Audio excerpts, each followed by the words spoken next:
Eu sou esse aí, Manuel Veloso, também conhecido como Manolo.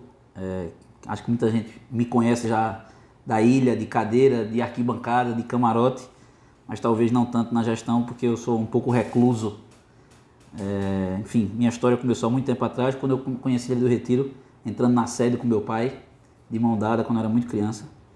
E desde lá, de 30 anos para cá, nunca deixei de ir, nunca vou deixar de ir. Um dia não vou estar mais na gestão, na direção, mas vou voltar a ser um torcedor, sempre do lado do esporte, tentando fazer o possível para contribuir com o nosso querido esporte. Manolo, você na vice-presidência jurídica, queria que você desse alguns casos aí. Quantas negociações a gente teve que passar nesses últimos 18 meses?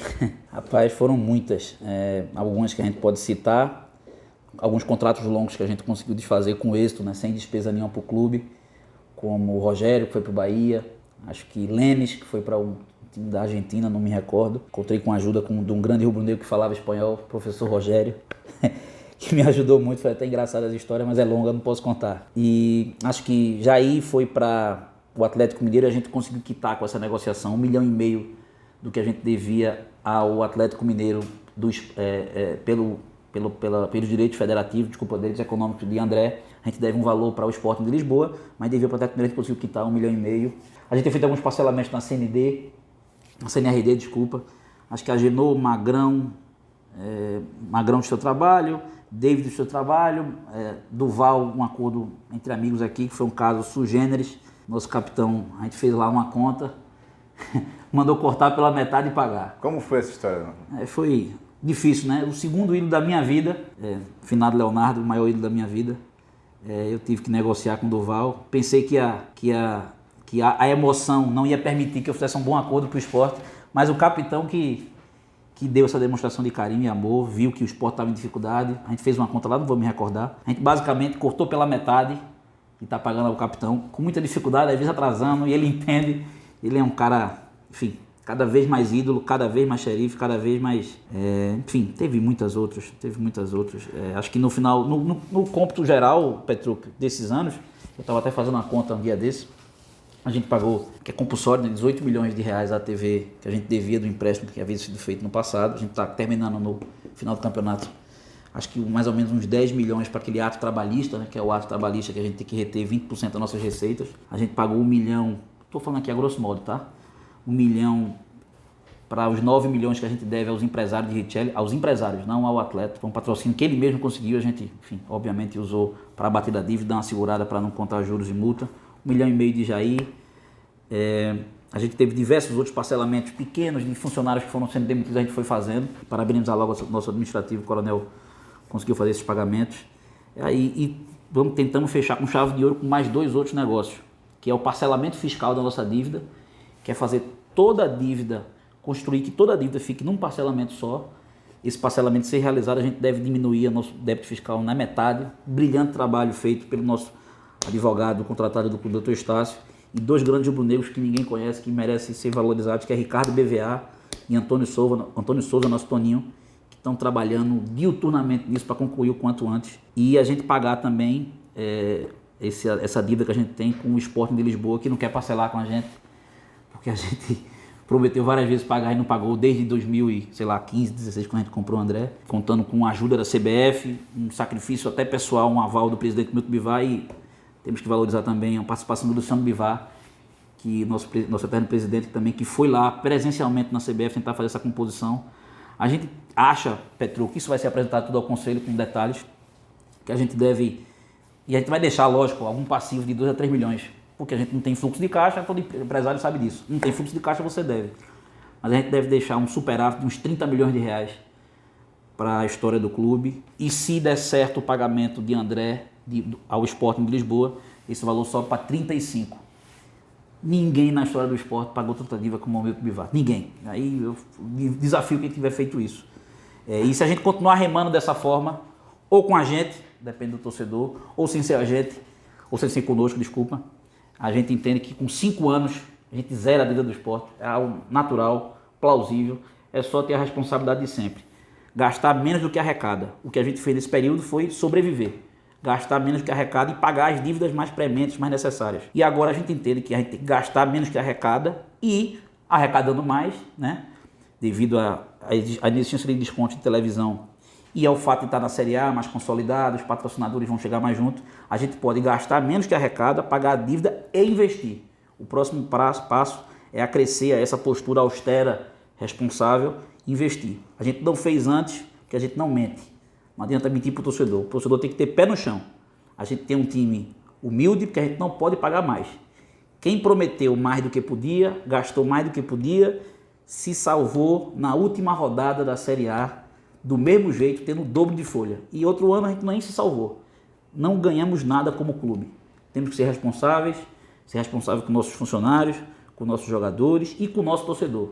A gente não pode mentir. Quem mente rouba.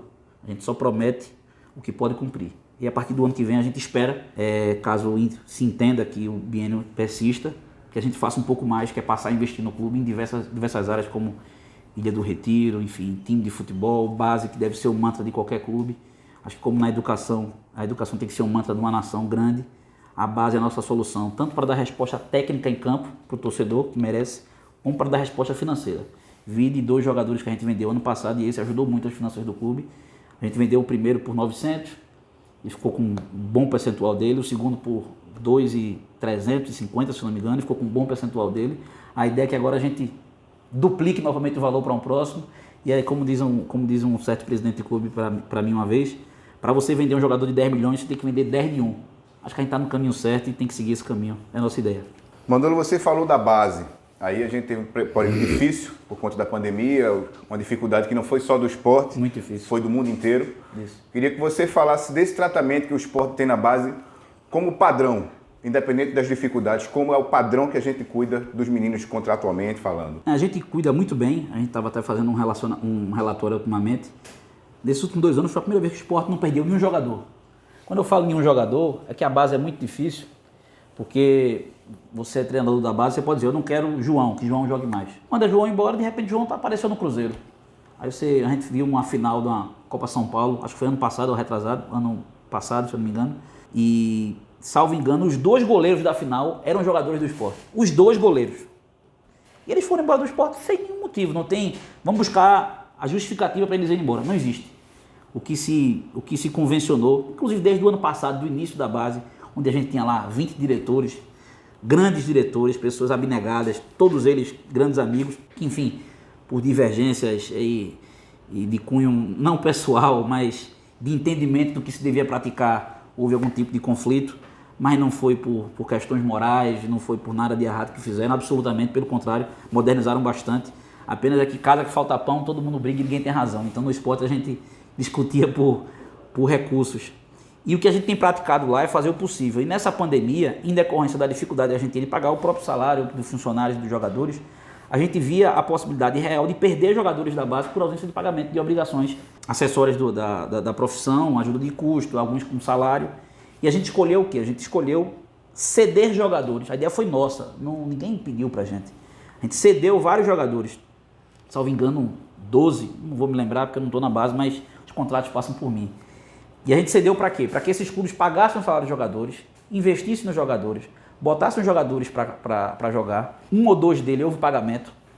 A gente ficou com um pouco menos da metade, 40% a 30% do percentual desse jogador, na maioria das vezes. E no final do ano, caso esse time não quisesse ficar com o jogador voltava, era 100% nosso.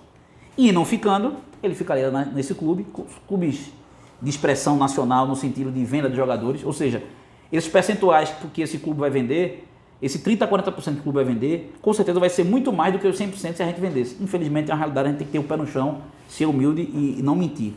Mas desses jogadores, 3 já voltaram. Ou seja, a gente livrou a responsabilidade financeira e o risco é eminente de perder um jogador, ou seja, salvamos uma banda do boi para não perder o boi todo, e desses jogadores 3 já voltaram, e a expectativa é que mais da metade volte. E que os 3 ou 4 que fiquem nesses clubes, Inter, Atlético Mineiro, Flamengo, Atlético Paranaense, não vou me lembrar, mas tem mais clubes, que um dia eles sejam vendidos por valores substanciais, porque esses clubes têm mais experiência em venda e a gente ganha bastante dinheiro. Ganhe mais com esse percentual pequeno, entre aspas, do que o 100% nosso. E a ideia a partir do ano que vem é que a gente, um exemplo, fracione o recebimento de televisão, que é uma cota objetiva, que não precisa discutir nada, não precisa angariar nada. A gente vai fracionar em 3 terços. A gente vai dar 1/3 Para pagamento de dívida, a gente vai fazer um consórcio de credores, a ideia é essa, evidentemente. Eu não quero falar de política, nem vou, mas é só um planejamento que a gente tem que ter. A gente vai pagar 1/3 de dívida, dedicar um consórcio de credores, que a gente vai chamar os credores, vai pegar esse dinheiro e vai dizer, vocês querem receber como, qual tipo de parcelamento, para a gente tentar matar a medida do possível. 1/3, evidentemente, para o time. Acho que o torcedor merece ter mais investimento no time de futebol, ter mais conforto quanto ao pagamento de salário e mais investimento. E 1/3 para a base. Porque a gente entende que a base é a única forma que a gente tem de forma célere e rápida de mudar o patamar financeiro e técnico do time. Agora, isso é um trabalho de formiguinha que precisa demorar bastante. O que a gente fez agora foi evitar que ninguém saísse, não perdemos nenhum jogador. Salvamos um ano de pandemia que foi muito difícil para o clube, muito difícil para o clube mesmo, do ponto de vista financeiro. Vocês estão gravando, sabem disso. E ano que vem a gente tentar fazer alguma coisa diferente, se assim for da vontade do associado. Manolo, você acumula o jurídico e a questão no futebol. Vamos falar de uma coisa específica que diz respeito a essas duas funções. O que prejudica ou que influencia o vazamento das negociações? Rapaz, o vazamento é péssimo. Eu dou pouca entrevista até por isso, porque eu não tenho muita intimidade com os repórteres, porque isso me incomoda bastante, não é nem por uma satisfação que o torcedor precisa ter. É porque a gente está no mercado, Petruc, onde o dinheiro é que manda. Quem manda é o dinheiro. E como a gente tem pouco dinheiro, a gente tem que ter boas ideias e fechar negócios de forma rápida. Porque se de repente for informado que o Sport está interessado em Manuel, que joga no time X do Ceará, ou do Rio Grande do Norte, ou de Minas Gerais, automaticamente aquilo pode ser ou algo plantado pelo próprio empresário para que, entrando no mercado, os nossos concorrentes queiram um jogador, ou que o próprio time lá, que concorre com a gente, veja, o Sport quer aquele jogador. Se o Sport quer, tem algum motivo. Vamos para cima. Infelizmente, devido à nossa condição financeira, a gente sempre vai oferecer menos. A gente teve jogador esse ano, agora há pouco, um mês atrás, nosso centroavante, que a gente ia atrás para ajudar a Hernando Brocador, para ajudar a Micael, um pouco mais de experiência, ajudar Jair Ventura. A gente perdeu o jogador, a gente fechou, vazou, e o jogador foi jogar num adversário do nosso, antigamente que era nosso patamar financeiro, mas que hoje infelizmente ele tem um patamar financeiro muito melhor que o nosso, e ele foi lá e recebeu o dobro. Perdemos o jogador porque foi um vazamento. Não acredito que seja de má fé, não acredito que seja para prejudicar o time, não acredito que seja absolutamente, porque todo mundo é torcedor. Mas infelizmente esse assodamento, essa pressa, essa ânsia de dar a notícia antes de fechar, faz com que a gente perca jogadores. Perdemos esse ano, perdemos ano passado. Ano passado mesmo que a gente estava na Série B, nossos competidores, nossos contendores não tinham tanta força. Mas na Série A é muito prejudicial. No mínimo 3 ou 4 jogadores esse ano perdemos. O último agora, 2 meses atrás. Confiamos no nosso plantel, acho que a gente vai conseguir lograr êxito nesse ano, mesmo com essas dificuldades. Pode dizer o nome? Posso não. Até por questão de respeito ao atleta e para não parecer que foi, enfim, algo... Apesar de ter sido, mas para não parecer que foi algo meramente financeiro, mas foi. Mas não posso dizer. Em off eu digo. Manolo, uma outra questão que é muito inerente no futebol e que você também, por participar, tem uma visão diferenciada.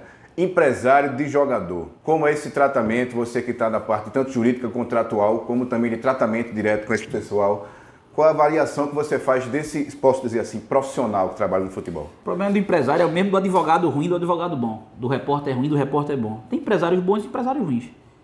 Vários empresários ajudaram o esporte. Vários. Mas vários atrapalharam. Mas mesmo esses que atrapalham, a gente não pode falar isso na cara deles. Infelizmente não pode, porque com o advento da Lei Pelé e com a modernização dessa forma de estruturação de percentuais de jogadores, de direito econômico, direito federativo, um procurador que pega o menino já novo, ou o procurador que é forte financeiramente, que pega aquele procurador menor e oferece um valor para a mãe, para o pai, e para o menino antes de ter um contrato, enfim. A gente sabe que o poder dele é muito grande, mas da mesma forma que existem bons empresários, obviamente tem péssimos empresários, mas os bons empresários têm nos ajudado bastante. Vários.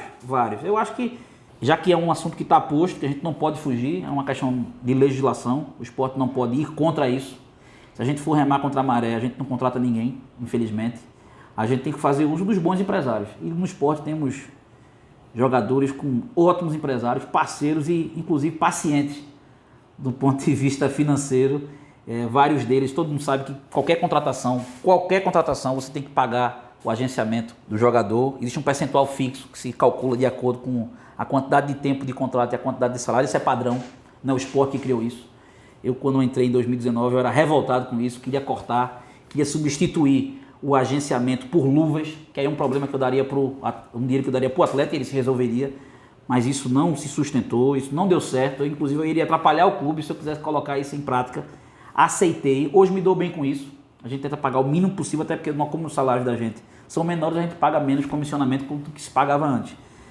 Mas temos tido ótimas relações com os empresários dos nossos atletas, queremos manter isso e sempre se cercar de pessoas boas na sua vida pessoal, na sua vida profissional e também no esporte, se cercar de bons empresários, que eles existem.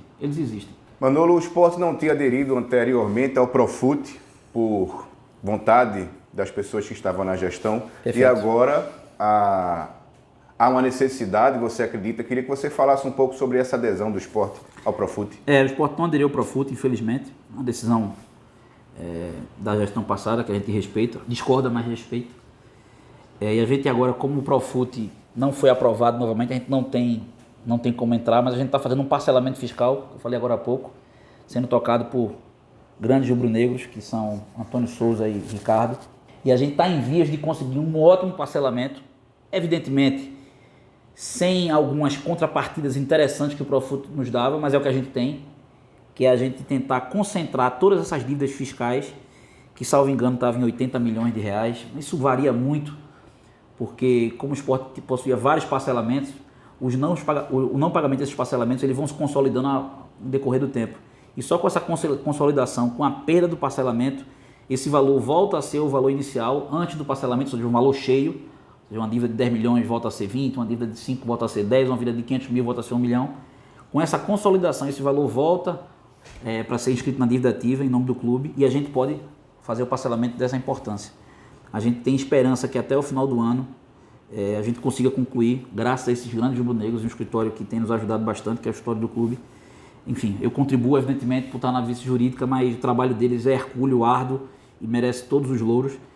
E a gente entende que a gente vai conseguir fazer um parcelamento possível de ser pago. Não foi feito ainda porque a parcela estava muito alta e não adianta a gente fazer um parcelamento e não pagar. A gente tem discutido sobre essa forma de pagamento e dentro do possível a gente vai conseguir um parcelamento melhor do que o próprio Profut, graças ao brilhante trabalho dessas pessoas que eu já citei. Para a gente finalizar, Manolo, queria que você contasse duas histórias de negociações, uma bem-sucedida e uma má. Uma bem-sucedida e uma má. Tá falando de jogador, de débito? De jogador. Rapaz, eu gostei muito da história de Thiago Neves, que veio agora pra gente. Chico Guerra, nosso diretor de futebol, a gente estava acompanhando todo aquele imbróglio, né? Thiago Neves, Grêmio, sai do Grêmio, jogou contra a gente, jogou mal, perdeu o gol, vai para o Atlético Mineiro, o Atlético Mineiro briga, não quer, porque é torcedor, enfim, né? Todo aquele imbróglio, não preciso nem falar, que todo mundo sabe. E tinha toda aquela resistência por supostamente Thiago Neves ter um extracampo ruim. Eu confio em jogador bom. Para mim tem jogador bom e jogador ruim. O que ele faz no extracampo dele, desde que não atrapalhe no campo, não me interessa, não é da minha conta. Todo mundo é ser humano. E a gente conseguiu fechar Thiago Neves em um dia. Um dia. Assim que surgiu a notícia que desfez o negócio, Francisco Guerra entrou no circuito, começou a procurar saber, e a recepção de Thiago Neves foi um negócio absurdo. Absurdo. Quero ir, dê um jeito, resolva. E contamos também com, a gente tem que agradecer de público também, nosso grande Diego Souza. Jogava com ele no Grêmio, perguntado, tem o que você pensar, vá ser feliz no esporte. Com 24 horas ele estava em Recife, sendo recebido pelo nosso torcedor. Tem dado uma resposta, no meu entendimento, uma resposta boa em campo. O extracampo dele tem sido espetacular. É um cara resolvido profissionalmente, é um cara resolvido na história de futebol, tem dado ótimos conselhos aos nossos jogadores mais jovens, ótimo exemplo, tem dado resposta em campo, tem feito assistência, tem feito gol, pode fazer muito mais, lógico que pode, ele é jogador diferenciado, mas a gente entende que agora já adaptado e ele deve dar alguma resposta positiva pra gente. E foi impressionante como um jogador desse nível, que eu sinceramente achava que ia terminar o biênio, sem nunca trazer, e o torcedor tem raiva da gente. Muita gente falou pra mim que pela primeira vez contratamos um jogador que prestasse. O torcedor do esporte é assim mesmo. Depois de tudo que a gente fez, a gente subiu daquela série B para a Série A, que a gente não foi campeão, porque tinha um time vitaminado como o Bragantino, um time em dificuldade, Brocador e Guilherme fazendo muito gol, acho que um timaço para a Série B. Tá aí, time grande que caiu da A para B, sofrendo para subir, a gente subiu, entre aspas, com todo respeito aos demais, com o pé nas costas, mas o torcedor não gostou, ele gostou porque trouxe o Thiago Neves, enfim.